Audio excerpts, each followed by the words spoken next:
नमस्कार, मैं tarot card reader astrologer नीलम। Mercury का ट्रांजिट होने जा रहा है पाइसेस साइन में 11 अप्रैल रात्रि 1:10 के करीब। जो बुध ग्रह हैं वो मीन राशि में प्रवेश करने जा रहे हैं।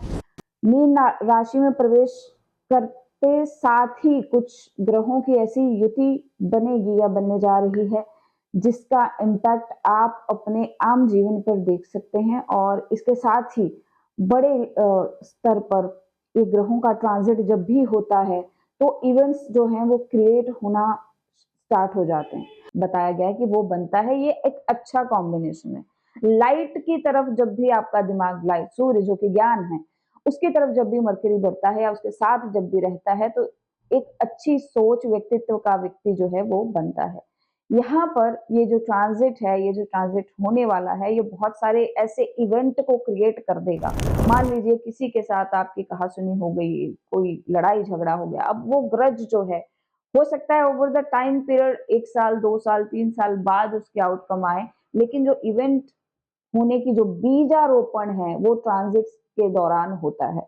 तो इस ट्रांजिट के दौरान हो सकता है सैटर्न मार्स या इनके कॉम्बिनेशन में जब मरकरी आके बैठा है, आपका कोई लीगल मैटर जो है, कोई जमीन का विवाद या जमीन से जुड़ा कोई ना कोई मसला कहीं पनपे, कहीं आपके पीछे गॉसिपिंग हो सकती है, आपके पीछे प्लानिंग प्लॉटिंग हो सकती है। ये सब चीजें जो है वो देखने को मिलती हैं। किन किन राशियों पर बड़ा सवाल आता है कि किन किन राशियों पर ये ट्रांजिट जो है वो अच्छा असर देगा। देखिए, मेरे हिसाब से ज्योतिष में कोई भी योग, कोई भी पोजीशन किसी ग्रह की अच्छी या बुरी कंप्लीटली नहीं होती है। हर राशि में प्लैनेट का ट्रांजिट करना और डिपेंड करता है कि बाकी योग कौन से बन रहे हैं, एक इवेंट के जन्म देने का कारण बनते हैं।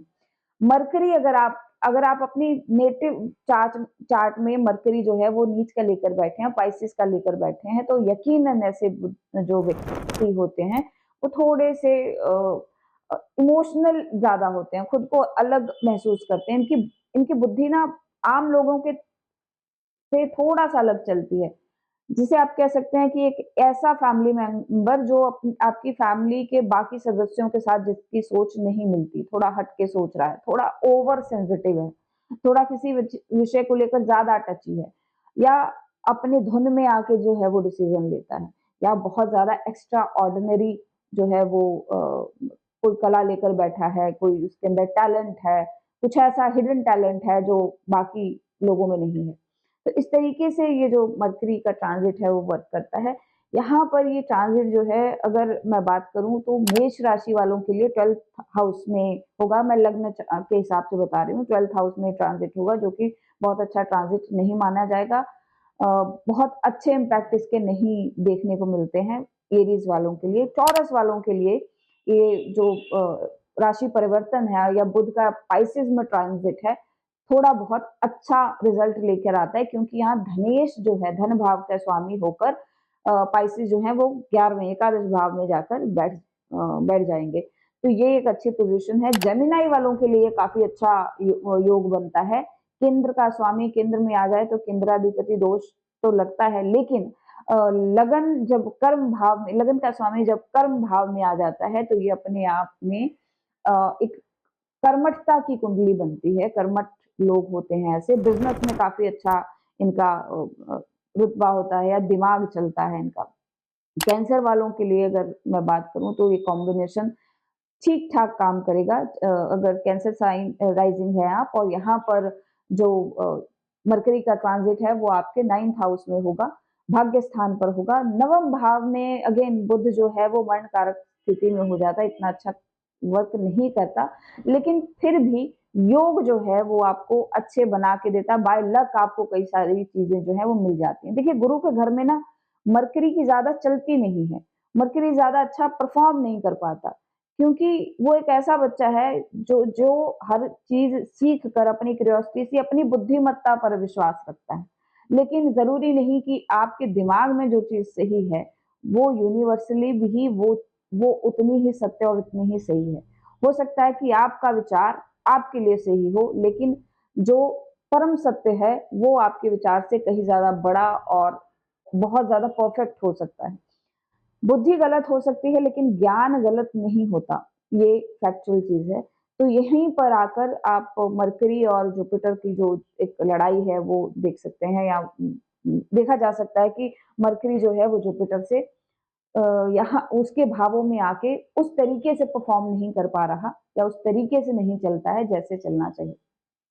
इसके बाद लियो साइन की बात करें हम, अगर सिंह राशि है तो यहाँ पर बुध अष्टम में आ जाएगा और नीच अवस्था में हो जाएगा, तो ये भी एक बहुत अच्छा कॉम्बिनेशन नहीं है। ये अपने आप में एक स्ट्रगल और एक डार्कनेस देता है। आप अपने आप को आप ऐसे डिसीजन लेंगे जिससे कि आपके रिलेशनशिप जो है वो खराब होंगे, या मुझे लगता है इस ट्रांजिट से पहले ही लोगों को असर जो है दिखना स्टार्ट हो गया होगा। भाई बहनों के साथ झगड़ा या उनके साथ इश्यूज, ये ट्रांजिट बताता है। इसके साथ अगर बात करें कन्या राशि की, तो कन्या राशि क्या अगर आप लगन लेकर बैठे, यहाँ पर बुध सप्तम भाव में ट्रांजिट आपके करेगा, जो कि अच्छी कंडीशन है। डेली इनकम के लिए, वेजेस के लिए अच्छी है, और स्पाउस के स्वास्थ्य से संबंधित कुछ दिक्कतें आ सकती हैं। हाँ, इंपॉर्टेंट पार्ट, जो मरकरी है ना वो वर्गो का मालिक है। वर्गो साइन जो है वो आपके बीमारियों के बारे में बताता है, आपके वीकनेसेस के बारे में बताता है। इस भाव का स्वामी, इस राशि का स्वामी होकर जब बुध बुध नीच अवस्था में हो जाएगा, तो हो सकता है कि मैजिकली आप अ, किसी बीमारी से लड़ रहे हो तो उसका आपको इलाज मिल जाए, या ये ऐसा भी हो सकता है कि बीमारियां जो हैं वो ज्यादा बढ़ जाएं, इस टाइम पीरियड में ज्यादा आपको परेशान करने लग जाएं, मेडिसिन आपको यहाँ पर लानी पड़ जाए, और या फिर आप उसका कोई परमानेंट इलाज, कोई सर्जरी, कुछ ऑपरेट करवाने की कुछ सोच सकते हैं। जरूरी नहीं है कि ये ओवरऑल सभी के साथ ये होगा, ऐसे इवेंट बनते हैं। बहुत सारे लोग कहते हैं कि क्या एक ट्रांजिट सब पर एक जैसा असर डालेगा? नहीं, एक ट्रांजिट हर किसी पर एक जैसा असर नहीं डालता, लेकिन कुछ कुछ इवेंट जो हैं वो मिलते जुलते होते हैं। सपोज मेरे मरकरी के ट्रांजिट पर मैं अगर पाइसेस में है तो मैं बुक्स खरीद के लाती हूँ, हो सकता है कि दूसरा कोई प्लांट्स खरीद के लाए, दूसरा कोई तीसरा व्यक्ति कुछ कुछ अलग चीज करके आए। तो इस तरीके से जो है वो घटनाएं थोड़ी अलग हो सकती हैं, लेकिन जो इनका इम्पैक्ट है वो मिलता-जुलता होता है। तुला राशि वालों के लिए ये जो ट्रांजिट है वो छठे में करेगा, जो कि अगेन बुध यहाँ पर भाव के हिसाब से उच्च के हो जाएंगे, अच्छा ट्रांजिट मानेंगे यहाँ पर। इसके साथ ही अगर हम स्कॉर्पियो की बात करें, पंचम भाव में बुध का ट्रांजिट, ये भी एक अच्छी कंडीशन लेकर बैठेगा। धनु राशि वालों के लिए ये फोर्थ हाउस में ट्रांजिट करेगा। फोर्थ हाउस में बुध जो है वो माता को कष्ट देता है, आपकी मेंटल पीस को थोड़ा सा डिस्टर्ब करता है, उस हिसाब से ट्रांजिट इतना अच्छा नहीं रहेगा। वहीं अगर बात करूं मैं मकर राशि वालों के लिए, तो वहां पर थर्ड हाउस में बुध का ट्रांजिट होगा, जो कि अच्छी अच्छी पोजीशन है। यहाँ पर मरकरी जो है वो अब आपको कम्युनिकेशन के मामले में अच्छा कर देगा, सिबलिंग्स, आस पड़ोस के साथ संबंध अच्छा बना सकता है। आप बहुत समय से किसी काम को करने की सोच रहे हैं, डिले कर रहे हैं, वहां पर अब आपका थोड़ा इमेजिनेशन जो स्किल्स हैं वो जाग सकते हैं, आप परफॉर्मेंस में आ सकते हैं। अक्वेरियस वालों के लिए सेकंड हाउस में ये ट्रांजिट होगा, जो कि अच्छा ट्रांजिट है।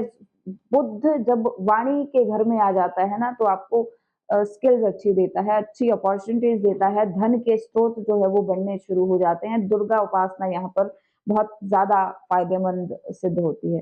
ओवरऑल ये जो ट्रांजिट है, मैं जो इस ट्रांजिट को देखती हूँ अपनी एस्ट्रोलॉजिकल जितनी भी नॉलेज है मेरे पास थोड़ी बहुत, उस हिसाब से ट्रांजिट जो है वो कुछ बड़े इवेंट को आगे चलकर घटित होने के रास्ते जो है वो बनाता हुआ दिखाई दे रहा है। बहुत बड़े डिसीजन मत लीजिए, बहुत ज्यादा इमोशनल होके कोई डिसीजन मत लीजिए, बहुत जल्दी किसी निर्णय पर ना पहुंच जाएं जब बुध नीच हो या अस्त हो।